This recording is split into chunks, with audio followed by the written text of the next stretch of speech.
Well, hello there, grandson. Come on in. Now, you've come to ask your old grandpa more about Chicago's scientific and technological community's influence on the meatpacking industry? Well, you've come to the right place. You know, your family's been in the meatpacking industry for what? The past 4 generations. The meatpacking industry got its hold in Chicago in and around 1865 with the formation of the Union Stockyards.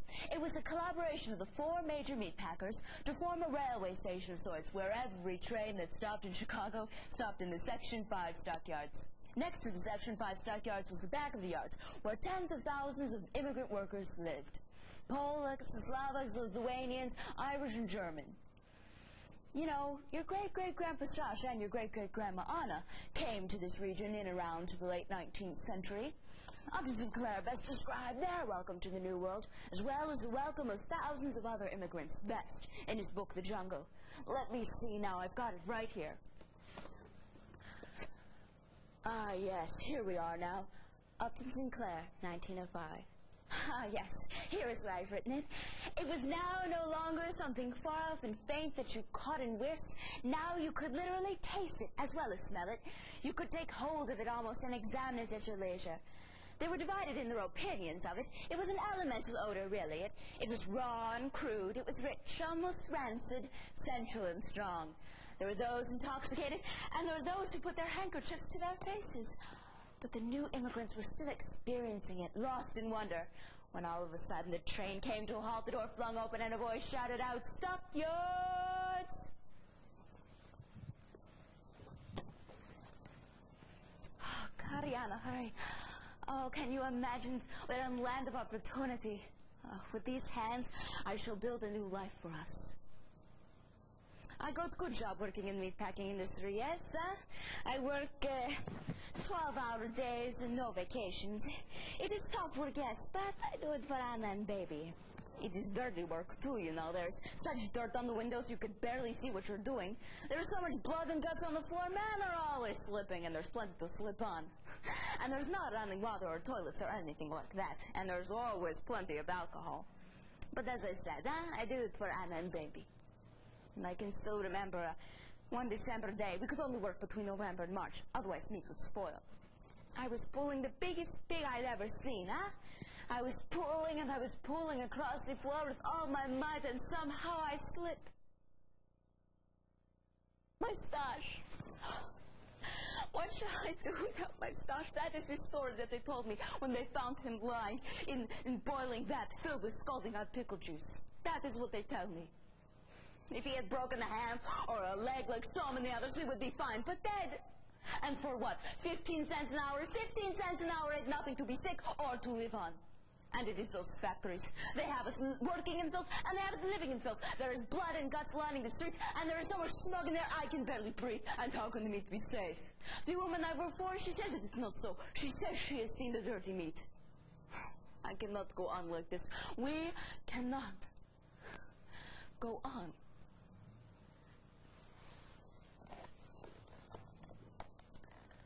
Well, son, something would change. Why, after the jungle, Theodore Roosevelt passed the 1906 Meat Inspection Act to curtail the sale of unhealthy meat. And over the years, the government legislated new laws to help to change the food industry for the better. But a big change would come with a stream of technology from 1870 all the way up into 1950. This new technology was introduced into the industry, and much of it was pioneered right here in Chicago. Why, the first successful refrigerator car was manufactured right here in Chicago by Swift and the Davis Company.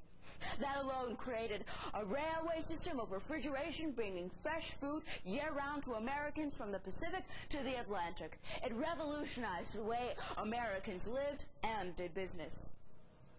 I was just a boy back then, you understand, but I can still remember watching the men bringing in this new technology. Now, not all of the technology was created in Chicago. Much of the older technologies were innovatively implemented right here to make the industry better. It was a great time, son.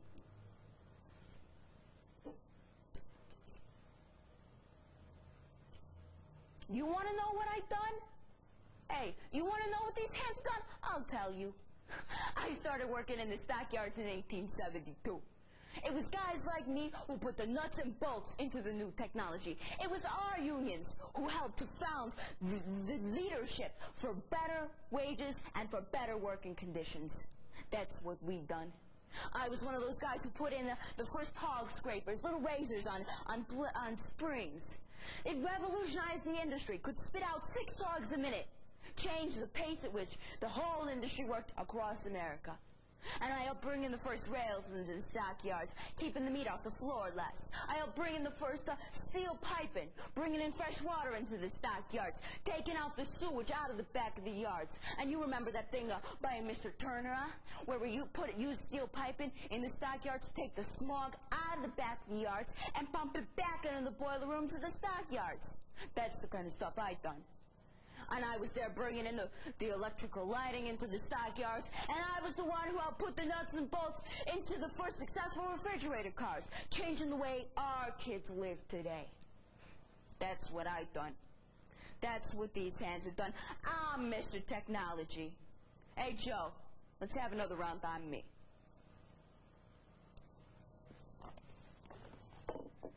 Yes, son. Those men certainly were important in the history of the meatpacking industry. The new technology brought so much for the industry and for America. Refrigeration changed the society in which we lived forever.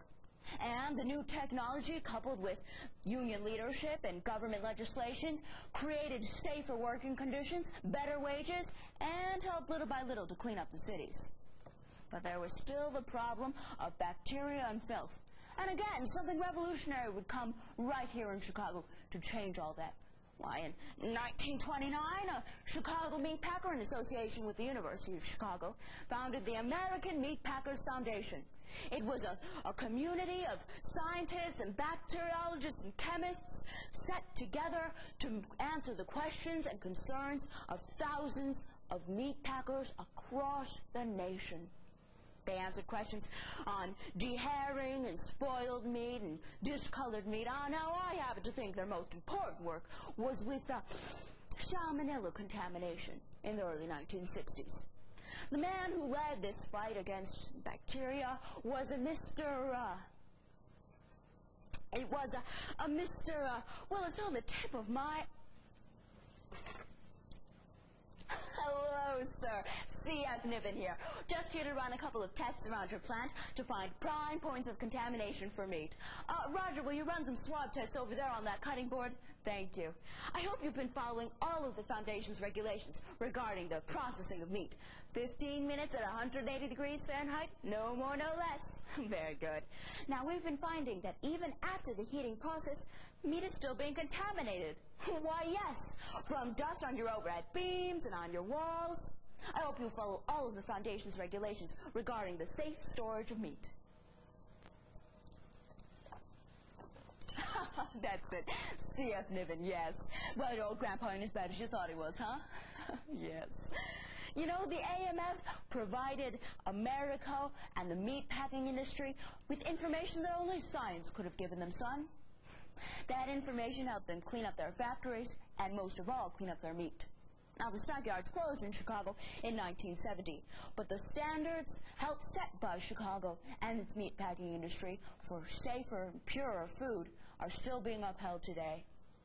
Now, what I'm talking about, it's not just medal and recommendations. No, son.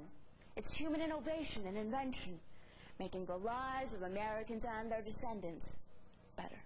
So when you go and you do that History Fair project, you'll make me and your great-great-grandpa Stosh proud.